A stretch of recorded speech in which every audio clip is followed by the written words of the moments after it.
You spoke about sort of, identifying those triggers or internal blockers. Are there any sort of methods or ways in which young folks can learn about identifying those so that they can work on them? A few ways when I think about practicing self-awareness is there's a book called The Artist's Way by Julia Cameron. It's fantastic. So I found actually one of my first managers and mentors gave me this book in 2006. And it has changed my life, right? It's been 18 years. And that book has specifically changed my life. And I had actually told her about it recently that I continue to go back to it time and time and time again. There's a practice in The Artist's Way that's called morning pages.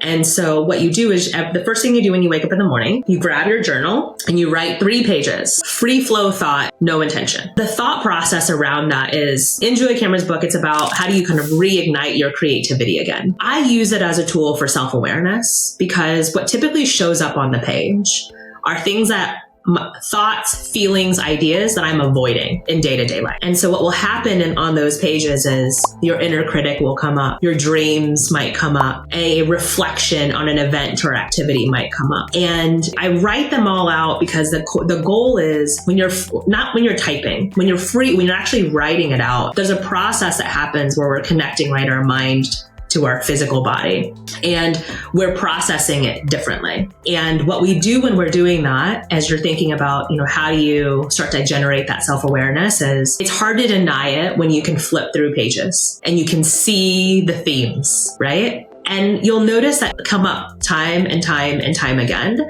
And that is a signal for us to say, okay, I need to work on this. Let me write this down. This is something that's coming up for me. I'm going to write it down. And taking that intentional step to do that is so key and important.